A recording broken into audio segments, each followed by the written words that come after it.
Bueno, vamos entonces a empezar con el tema 10. Vamos a compartir directamente lo que es nuestra guía de cursada. Nosotros de este tema damos los primeros 4 puntos de la guía de cursada, que empieza con una introducción a lo que es integrales de superficie.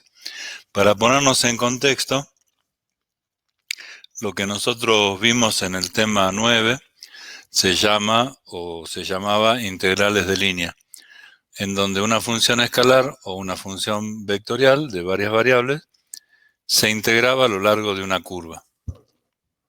Eso tenía algunas aplicaciones, como por ejemplo el área de una superficie curva, en el caso de las integrales de línea para campos escalares, o el trabajo desarrollado de una fuerza a lo largo de un camino irregular, siendo la fuerza constante o variable, para el caso de las funciones vectoriales.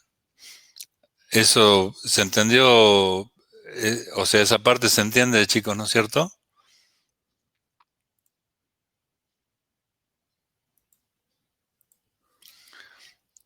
De lo que vimos en integrales de línea y el significado tanto para un campo escalar como para un campo vectorial. ¿Sí? Hola. Bien. En el caso de las integrales de línea, nos remitíamos al camino de integración como zona donde se integraba. ¿Qué pasa si nuestra función, ya sea escalar o vectorial, en vez de desplegarse a lo largo de un camino, que es una línea en el espacio, se despliega a través de una superficie? Entonces, si ocurre eso, la integral no está reducida a la trayectoria lineal o curvilínea en un camino en el espacio, sino que está expandida a una superficie en el espacio. ¿En qué caso nosotros vamos a encontrarnos con una integral de superficie? O sea, ¿en qué casos específicos vamos a de alguna manera tener que trabajar con integrales superficie? Si nosotros tenemos, por ejemplo, un flujo de un fluido que atraviesa una superficie, cada vector velocidad, por ejemplo, actúa en un punto de la superficie. Y en ese punto, ese vector velocidad, en un pequeño entorno de ese punto, genera un pequeño flujo a través de esa superficie, que sería, bueno, la velocidad por el área. Ahora, si el campo vectorial no es constante, para conocer el flujo total que atraviesa una determinada área de una determinada cañería, nosotros tenemos que sumar los flujos de cada diferencial de superficie. Y eso, en definitiva, es lo que nos lleva al concepto de integral de superficie, en ese caso para un campo vectorial. Si nosotros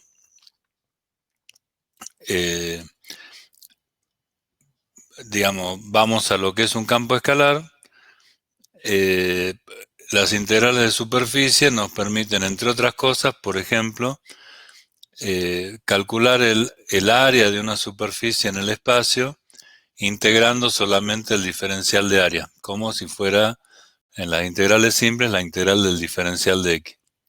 Es decir, las integrales de superficie tienen algunas aplicaciones, no es frecuente su uso en problemas de ingeniería a nuestro nivel, digamos, de aplicación, pero sí es un concepto interesante y que los chicos que sigan química o industrial en mecánica de los fluidos lo van a usar, algo en ingeniería de minas también.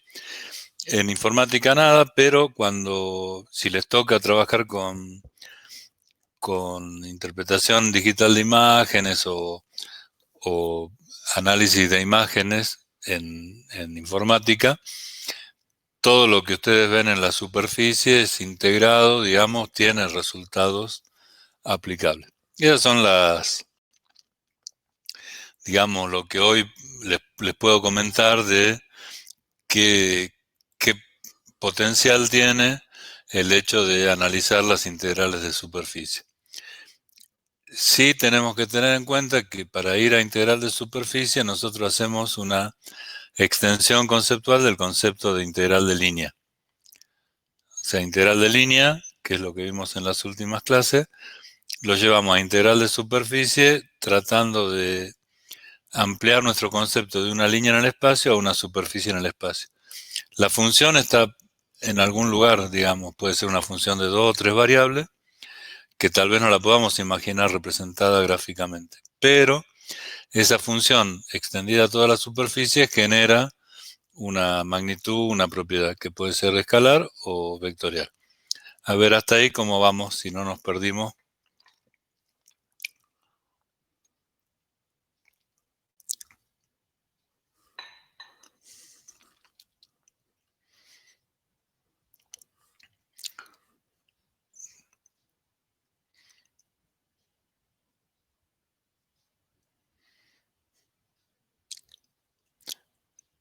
Se me cortó en lo último que dijo. Bueno, Álvaro, repito, digamos, la última parte es que nosotros en este capítulo, el tema 10 de la materia, lo que hacemos es el concepto de integral de línea que vimos en las últimas 3 clases, lo extendemos a una superficie.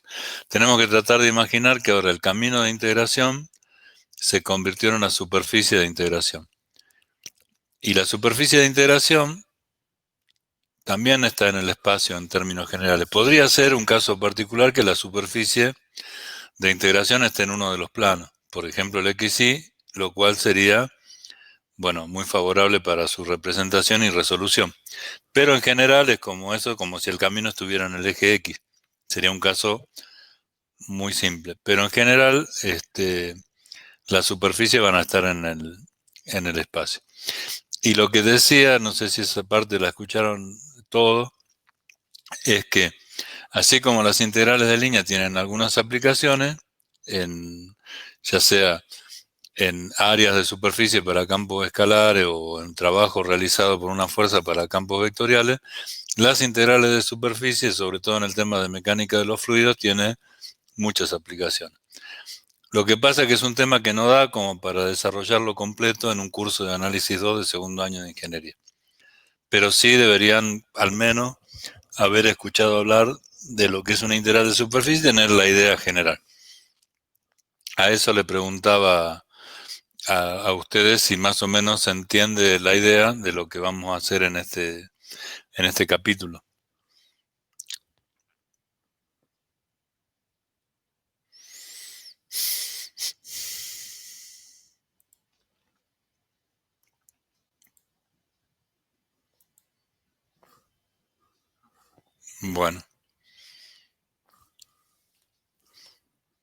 Bueno, vamos a avanzar entonces un poquito con el tema en sí mismo, que como en el caso de las integrales de línea, que lo primero que tuvimos que ver es cómo hacíamos para representar una curva en el espacio, tenemos que ver cómo hacemos para representar una superficie en el espacio. Ustedes conocen dos formas de representar una superficie en el espacio. La representación implícita, o sea, si yo les digo x cuadrado más y cuadrado más z cuadrado menos 4 igual a 0, saben que estamos hablando de ¿qué cosa? O sea, si yo les digo x cuadrado más y cuadrado más z cuadrado menos 4 igual a 0. Estamos hablando de una superficie de qué forma.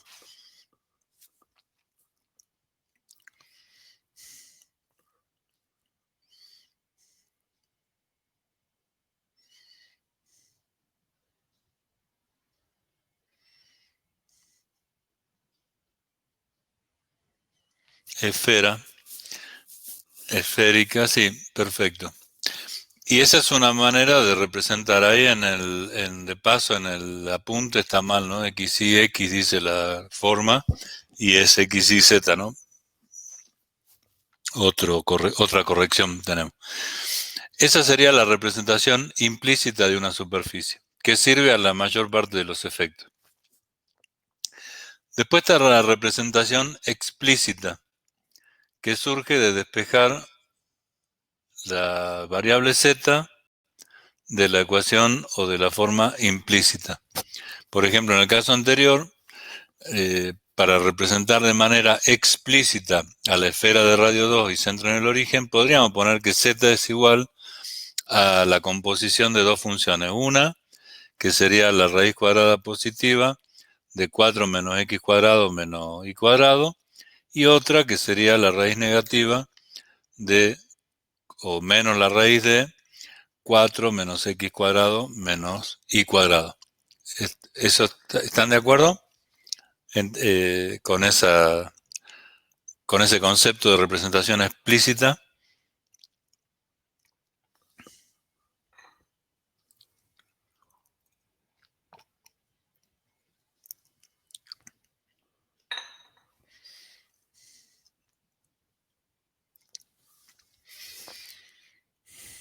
Bien. Ahora, hay otra representación que no es ni la implícita ni la explícita, que eh, la pueden haber visto en álgebra y geometría analítica como posible modelo de representación de una superficie, pero por lo general no la usamos en el álgebra, digamos, la usamos más bien en el cálculo.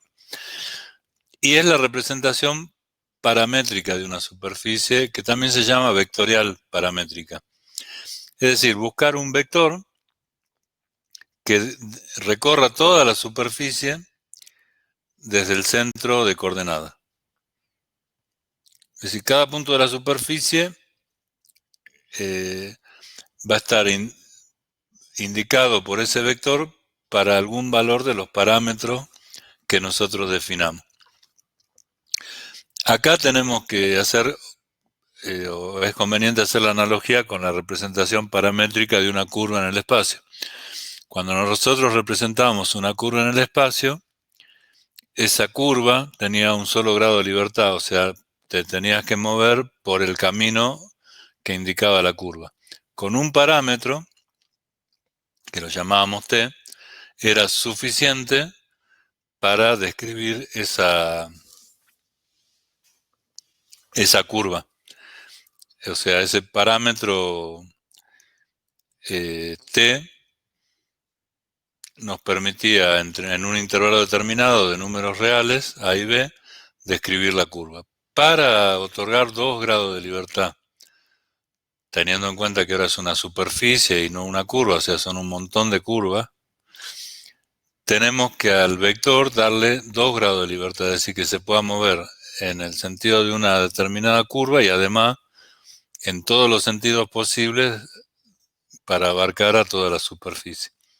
Eso significa que le vamos a tener que asignar 2 parámetros en vez de uno. Y esos 2 parámetros los variamos convenientemente para que el vector que elegimos toque todos los puntos de la superficie que nosotros queremos representar. Ahí se introduce el concepto de radio vector, o sea, el concepto de radio vector es lo que nosotros...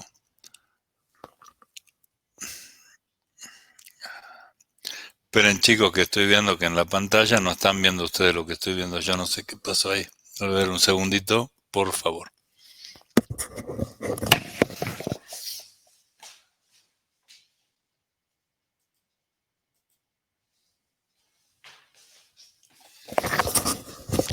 Un segundito, ya lo trato de solucionar.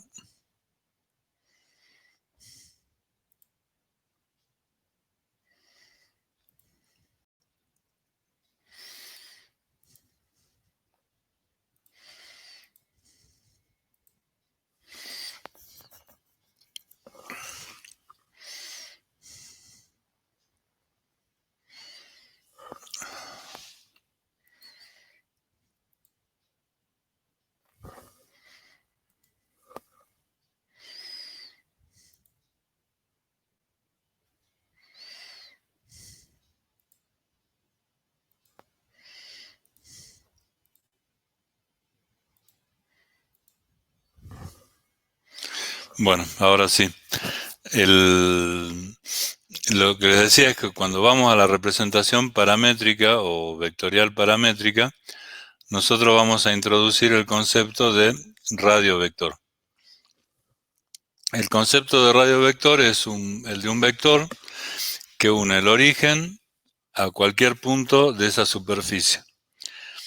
A ver, por ejemplo, si la esfera es la superficie que estamos analizando y que tiene una representación implícita x cuadrado más y cuadrado más z cuadrado más 4 menos 4 igual a 0, o una representación implícita con las raíces positiva y negativa, podemos representarla paramétricamente con un vector si logramos conseguir un vector que con un punto de aplicación en el origen toque todos los puntos de esa superficie esférica, no los de adentro de la esfera, sino solamente los que están en la superficie de la esfera. Y la esfera, en este caso, bueno, es una esfera con centro en el origen y radio 2. Para lograr tal vector, nosotros tenemos que imaginar cómo tendría que moverse ese vector en el espacio para tocar todos los puntos de la esfera, de la superficie de la esfera, ¿no? O sea, no del interior de la esfera.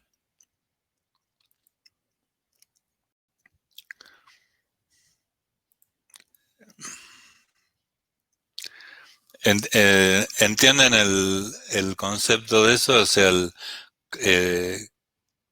¿cuál sería ese vector, a criterio de ustedes, que nos podría permitir representar toda la esfera moviéndose anclado en el origen de coordenada?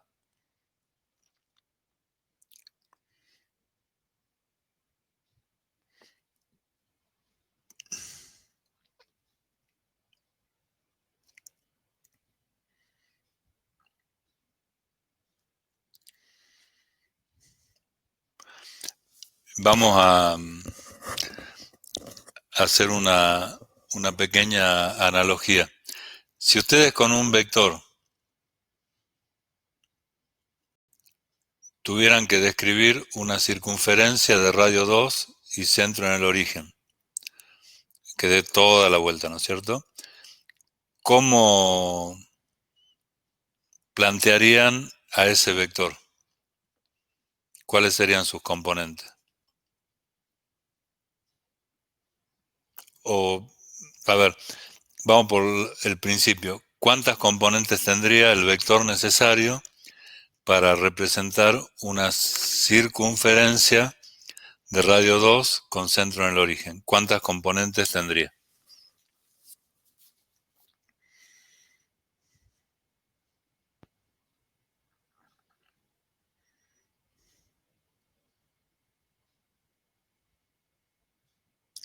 Dos componentes porque ese vector no va a salir del plano. Y esas componentes, ¿cuáles serían para que del vector dé toda la vuelta a la circunferencia?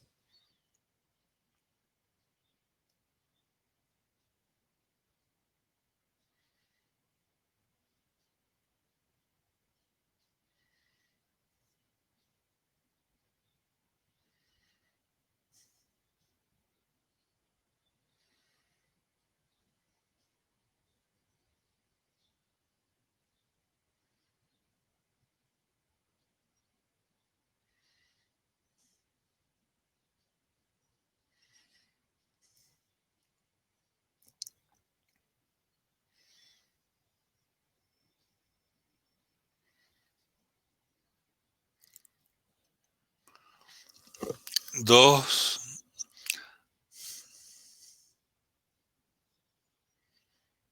Bien.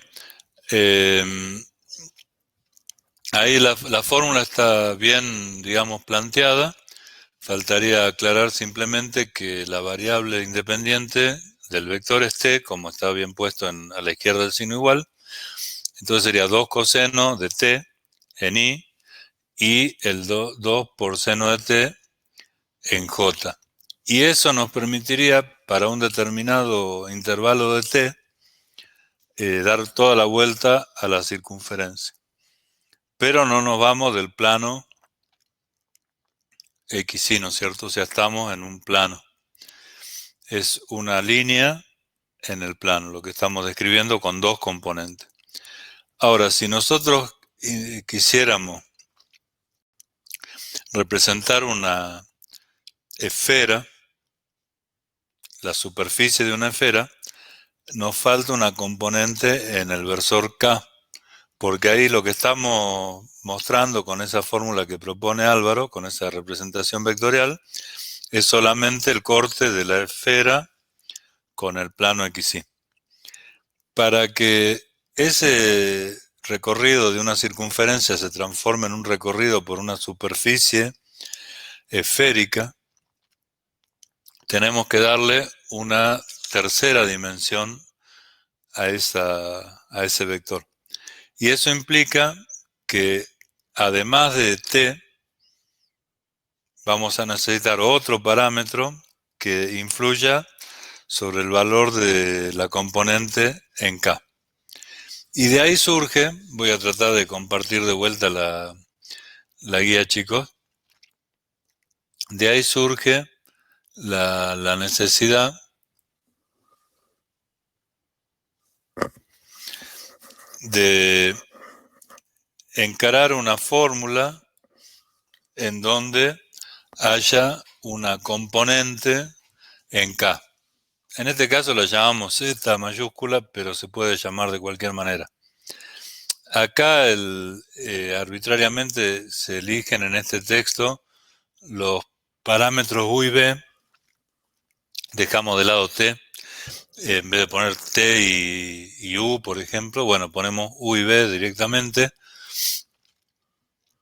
que serían las dos variables independientes que nos permitirán hacer que R recorra toda la superficie, no solo en el plano XY, sino también en el resto del espacio. Y acá, en lugar de que T minúscula pertenezca a un intervalo AB, vamos a tener que los dos parámetros van a pertenecer a una región T que está en el plano. Y todo esto se denomina ecuación vectorial de la superficie. Entonces, acá sí nos vamos a detener un minutito en la representación de la esfera que habíamos hablado recién, porque es importante vincularla. Ustedes están viendo en la pantalla un ejemplo que está en la guía de cursada, que es el de la esfera. O sea, tomamos esa esfera de radio A en este caso y la representamos de forma implícita. X cuadrado más Y cuadrado más Z cuadrado más A cuadrado igual a 0. Es una forma. Después la representamos en forma explícita. O sea, Z tiene es la composición de dos funciones, una la raíz positiva y la otra la raíz negativa. Y después tenemos, bueno, la representación paramétrica, que es lo que estamos analizando nosotros y que vamos a detenernos un segundito para tratar de interpretar lo que estamos reflejando con esa representación vectorial paramétrica. Las tres variables que son los ejes coordenados, X, Y y Z, quedan determinadas por dos parámetros, U y B. Vuelvo al aula un segundito, a la sala. Quisiera saber si están siguiendo el desarrollo que estamos haciendo en la pantalla, chicos.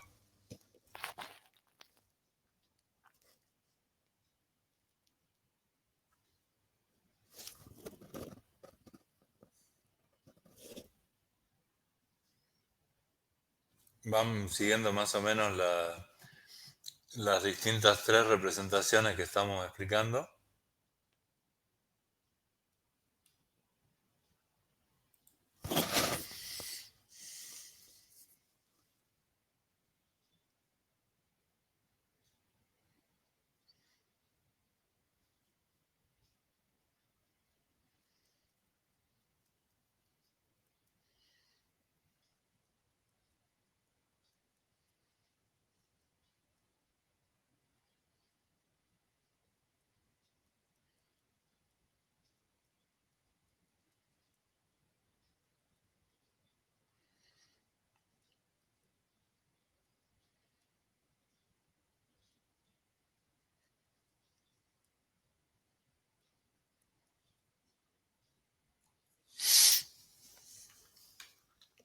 Bien, entonces, volviendo al esquema, tenemos que tratar de analizar cómo diagramamos o definimos la, la representación paramétrica de una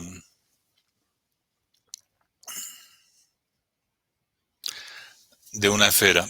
Por un lado tenemos en el plano XY, que nosotros podemos, si nos olvidamos del segundo parámetro B, podemos hacer la representación que recién proponía Álvaro, A por coseno de U y A por seno de U, para X y para Y. Y ahí lo que tenemos es una circunferencia que sería una partecita de la superficie de la esfera.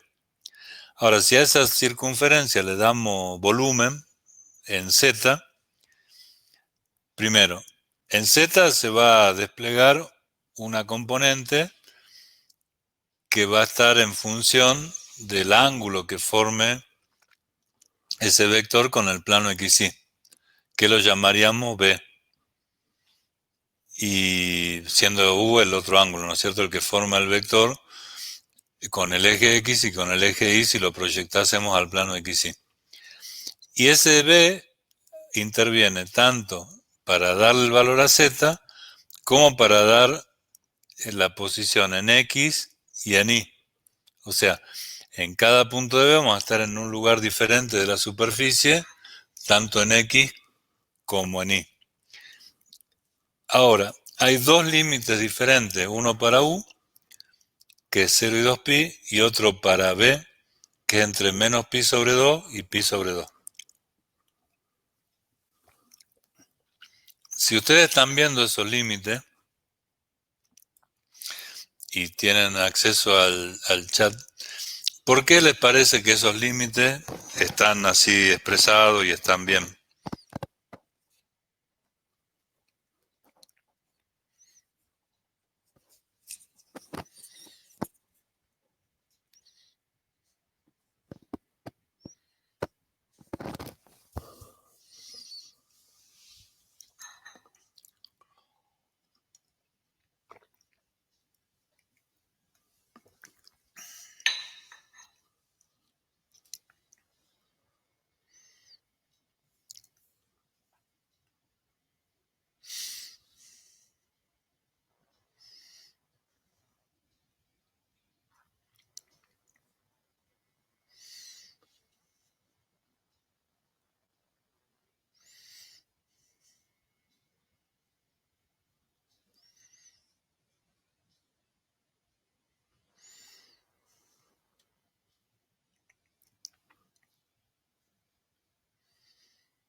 Tiene sentido que z varía entre pi sobre 2 y pi sobre 2.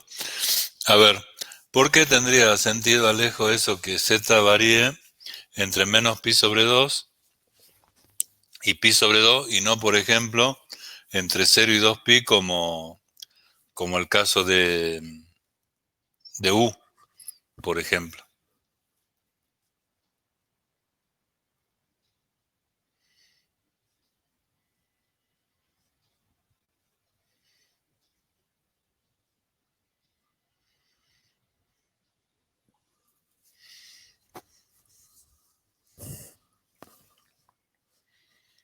A ver si hay algún comentario. O sea, acá el ejercicio que nosotros tenemos que hacer de imaginación es, el vector está ubicado con su punto de aplicación en el origen de coordenada. De ahí circula a la vuelta, o sea, como si estuviera atado al eje Z, dando vuelta como si fuera la aguja de un reloj alrededor del eje Z, pero sobre el plano XY. Y eso está muy bien que gire los 360 grados. Ahora, el otro componente, perdón, B corta, lo que hace es levantar o bajar ese vector que está dando vuelta hacia arriba del plano XY o hacia abajo. Como el vector tiene una longitud constante que es A, cuando va hacia arriba, no es que va hacia arriba en forma vertical, digamos, sino que va hacia arriba tocando la superficie de la esfera. Y cuando va hacia abajo, también. Ahora, si ves un ángulo, ¿cómo tenemos que hacer? Levantar y bajar a ese vector F, que lo estamos llamando, como lo llamemos, con las tres componentes X y Z, o R de V, para que ocupe tanto la parte de arriba de la esfera como la parte de abajo. Bueno, ahí viene. Para arriba, ¿hasta dónde tendría que, desde cero, digamos, hasta dónde tendría que levantarse el ángulo B corta para llegar a completar la parte positiva de la superficie esférica?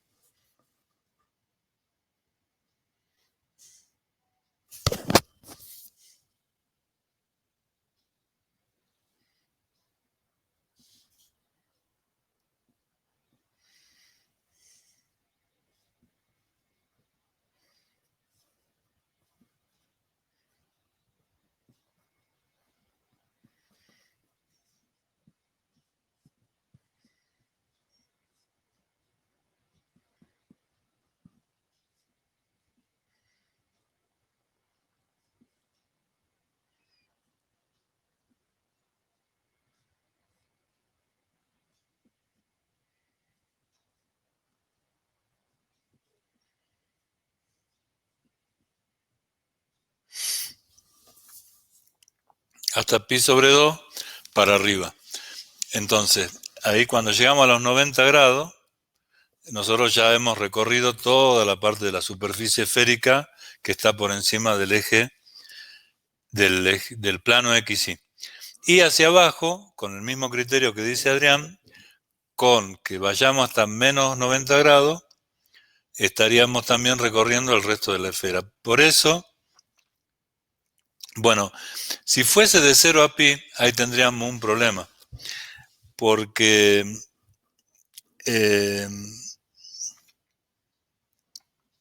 nosotros estamos dando, por ejemplo, imaginemos que B empieza, Sandra, desde 0 y va hasta 180 grados. Ese B es el ángulo que forma ese vector que estamos usando con relación al eje Z. Si B fuera de 0 a 180, estamos abarcando el mismo ángulo que si fuera de menos pi sobre 2 a pi sobre 2, es decir, 180 grados. Pero lo estamos abarcando desde otro lugar, es decir, todo por encima del plano XY. Entonces, por un lado tenés el ángulo U, que varía entre 0 y 2 pi, o sea que da una vuelta completa alrededor del eje Z. Y por otro lado tenés el vector B, que estaría avanzando entre 0 y 180 grados, todo por encima del plano XY. Es como que vamos a representar dos veces la superficie positiva de la esfera y ninguna vez la superficie negativa. En este caso, que es una superficie simétrica, en cuanto a superficie en sí no habría problema. Pero si estamos integrando, una cosa es que estemos integrando respecto de un diferencial que tiene una determinada pendiente o una tangente determinada a otro. No sé si está claro la diferencia entre 0 y pi y entre menos pi sobre 2 y pi sobre 2.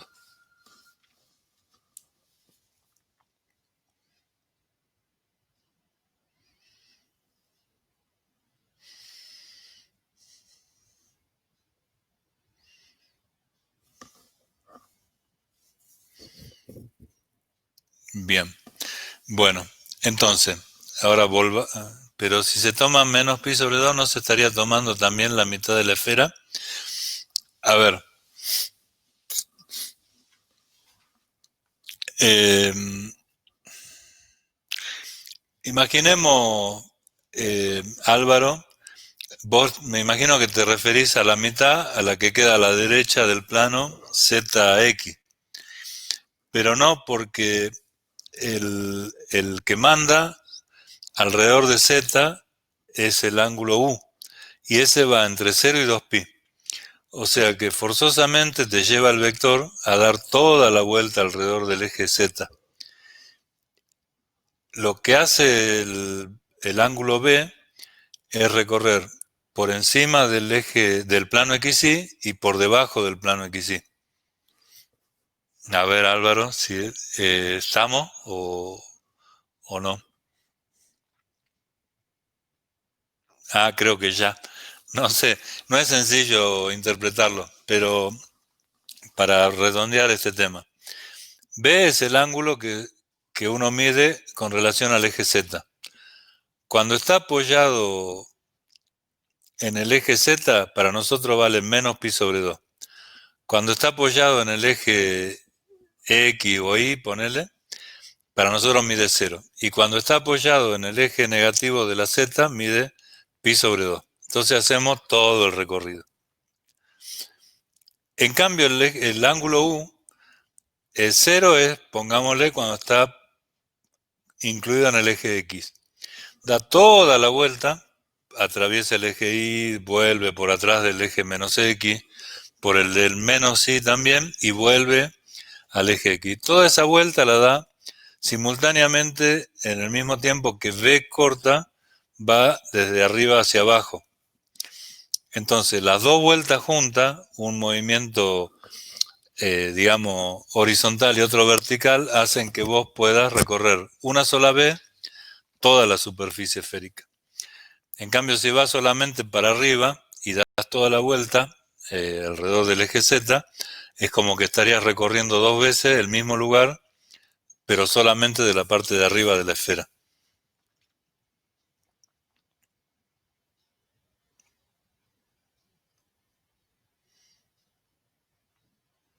¿Se entendió?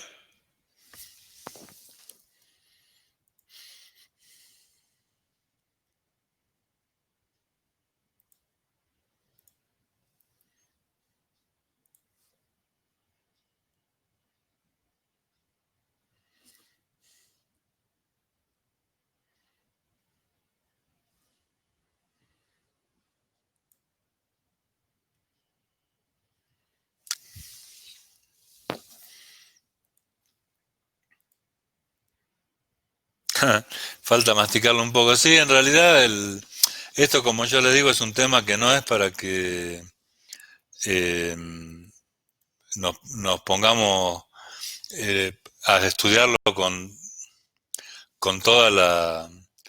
que nos pongamos a estudiarlo con toda la fuerza, digamos. Ay, perdón, ¿me escuchan? No sé, algo me pasó en la máquina. ¿Me están escuchando?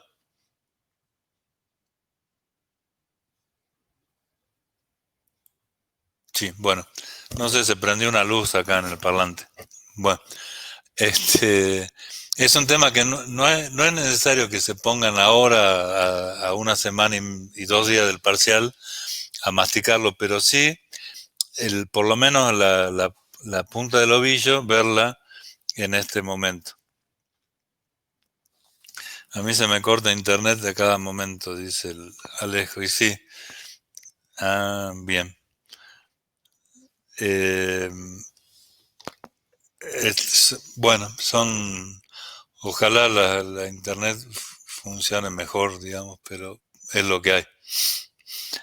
Acá lo que le estoy mostrando en esta figura es lo que surge de la representación elegida. Es decir, a la derecha de la figura, nosotros tenemos un dibujo que representa la esfera que estamos tratando de representar con un vector. Bueno, supongamos que el radio de esa esfera es 2, ¿no es cierto? Que no está ahí marcado, pero que sea 2. A la izquierda tenemos otro dibujo que sería el intervalo de variación de los ángulos B, que habíamos dicho entre pi sobre 2 y menos pi sobre 2, o menos pi sobre 2 y pi sobre 2, y U. U que variaría entre 0 y 2pi, que son los dos extremos para U. Si nosotros interpretamos estos dos gráficos, lo que deberíamos analizar es que la esfera en el espacio tiene infinitos puntos en su superficie, pero cada punto de esa superficie corresponde a un punto en el plano V. Ese punto con la representación vectorial genera un vector que está en el espacio, cuyo ángulo con relación al eje Z es B, medido desde el plano XY, y cuyo ángulo respecto del eje Y, medido respecto del eje X, medido sobre el plano XY, es U. Y ahí por ahí se ve mejor que B tiene que variar entre menos pi sobre 2 y pi sobre 2, y U tiene que variar alrededor del eje Z.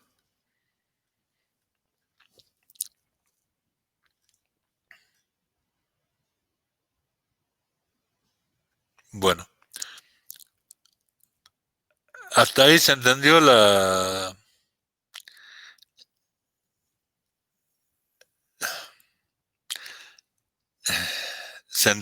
que sería una representación vectorial de una superficie, o al menos se está visualizando de alguna forma.